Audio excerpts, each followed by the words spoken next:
5 seconds. Comments.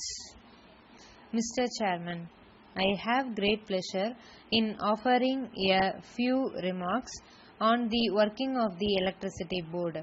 I am going to congratulate the board on their achievements, which are there for the whole world to see.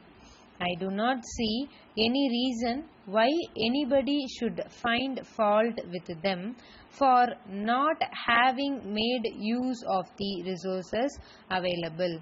On the other hand, we are able to see that we stand first in the whole country as far as hydroelectric development goes, and as far as the use of electricity for irrigation purposes is concerned.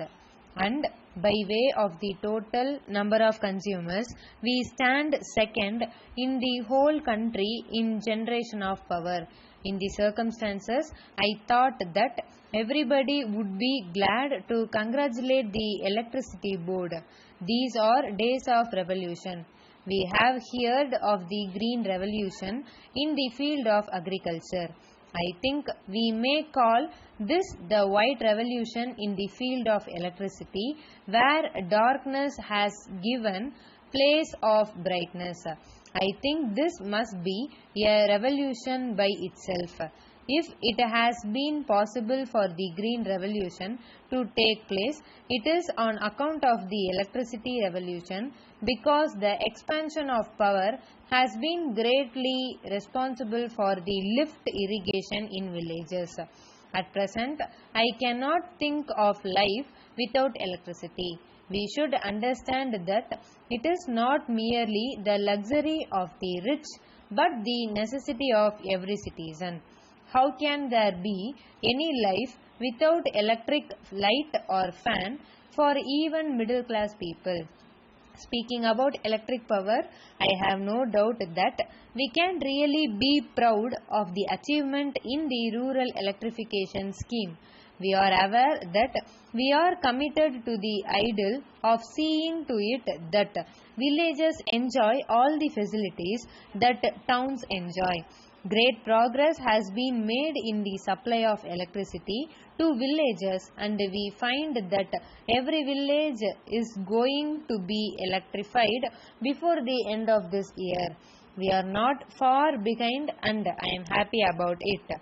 Electricity fails now and then, and as a result there is darkness. I would very much appeal to the board to see that their transformers are strengthened and every necessary step is taken to see to it that such failure is minimized to the extent possible. But I am happy in another way. We are in charge of a few hotels where there are children from villages, and I am happy that the Harijan colonies are being fast electrified. They must be electrified as soon as possible, because when the boys in the hostels go home during the holidays, they do not have these amenities at home. I would very much like to appeal that there should be a community hall in each such colony, provided with a bright light, supplied free by the government, where all the children may be able to read when they go home during vacation.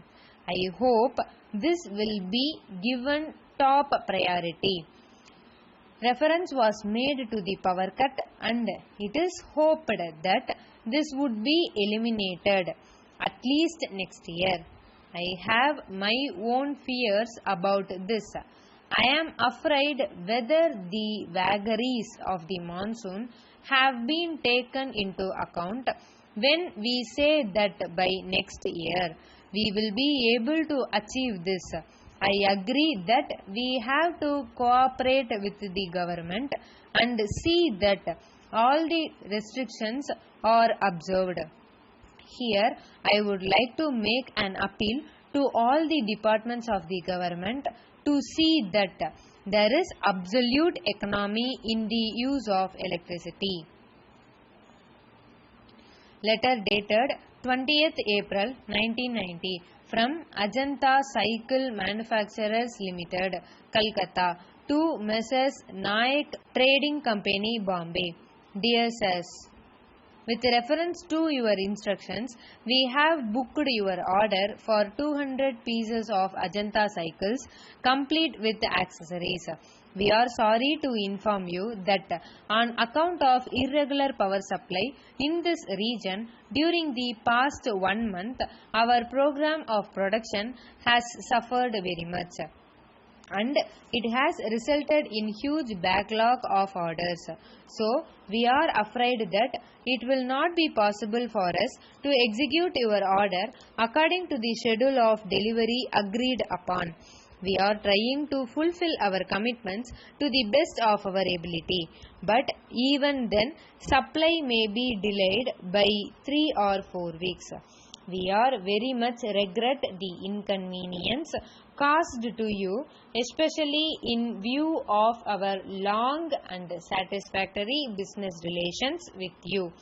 However, in the circumstances that we have mentioned above, it will not be possible to entertain any claim for compensation since the delay is due to factors which were entirely beyond our control. Although we have suffered some losses due to this dislocation in our production schedule, we are ready to maintain the price agreed upon if you agree that the full quantity ordered will be accepted when supplied. We await your early reply in regard to the matter, and we assure you of our best attention at all times. Yours